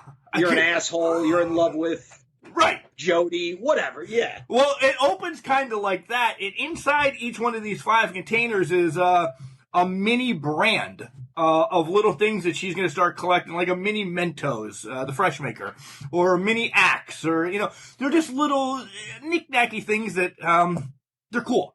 So she bought a couple of those, I bought a shit ton of those, and, that was my Sunday. That was eventful after we did the podcast. Because I'm done. All my figurines, by the way, are in. I'm missing 2 because they're out of stock. Sasha and Bret Hart are the 2 out of stock that they never sent me. So I needed something else to collect, so I'm going to collect old comic books, which are going to be a fuck ton more expensive than those figurines were. A little bit. So that might be the end of my comic books for a while. I have to read. I don't know. That's about it. That's all I got. 2 things I wanted to mention. One, very quickly, is Rey Mysterio's daughter's a cutie. She's a cute girl. She's 19, guys. She's not a kid. She's 19. She's a pretty girl. She is a pretty girl. And I'm curious to see what happens between her and Buddy Murphy. They're going to hook up. Yeah. The other thing I wanted to say is the LJN book is out. It's only available, I think, so far in Australia. I got a message today, not from the writer himself, but from another Australian guy who said it is amazing. And I said that it was really cool to read it on a screen while I was proofreading it. And he said, you can't compare it, and Mark, you'll understand this, to having the physical item in your hand. I told you that because we had a little bit of the preview when we got put in the comic book wrestling comic book encyclopedia of wrestling. Right. When we got put in that, we had a little bit of a preview of it. You kind of glanced over my shoulder and saw it. I said, "But that's it." Now that we have, you still don't because you haven't been around the studio, and why would I mail it to you that you could have it? But Chad and I have our copies, and it's unfucking believable. Yeah, the quality, it's funny. Yeah. Top notch, top of the line. There'll be some copies, I guess, available stateside soon. But right now, he's selling in his home country and is getting pretty good reception. And I think they'll be on Amazon here shortly. I'm excited for that. I really am because I did. I'm not going to throw one in, but I looked into actually buying one from him, and I believe it ended up being like $80 to have it pretty much shipped over. So when they hit Amazon, we'll let you know. We'll keep an eye on that. And yeah, I definitely want a copy for sure. What do you got? Just shit. Now I forgot what. 2 quick things. Jock Sampson, you're a pussy. You called Justin Plummer a pussy on IWC. Well, what the hell does you? You're like worm pussy. You're that low. On a serious note, guys, with the passing of Animal suddenly, and only a few weeks ago, I started talking to my sister again after a few years. Stupid shit, pride, stubbornness, and we almost lost her. Guys, keep your family close. Talk to them. Keep in contact with them. Iron things out if you have difficulty, because if you lose them, if something happens, the regret would eat you alive, and there just isn't shit worth it. Just keep your family close. This made me think of this real quick, and then we'll wrap this up. Big Brother ended the other night by saying, it's better... Oh, shit. I'm going to blow this. If you have to choose from being correct or being nice, pick nice, because it'll get you farther in a fight. I agree. Somehow, something like that. I knew I blew it. I should have wrote that down when I was watching Big Brother. But all right, hey guys, guess what? You can find us on Facebook, Instagram, and Twitter. It's all at CanCrusher69. We're a ways away yet from Can Crusher. Ask Can Crusher part, I think 6. I don't know what the fuck part we're on. But you guys can start sending them in. It's cancrusher69@gmail.com. I did forget to bring this up to you guys, and I will. Right after this, guys, you can also check out our website. Everything's there. We usually put where we're going and some new cool ass stuff that we're doing, but still because of the coronavirus, we're really not doing much, but talking bullshit each week. And there's my forgetfulness. I completely forgot what I was going to ask you guys. Yeah, right. Why don't we close this up? You want to start this off? Can you remember that? I don't know. Just John, you take it. Hey, just remember. Just because you're trash, it doesn't mean you can't do great things. It's called a garbage can, not a garbage cannot.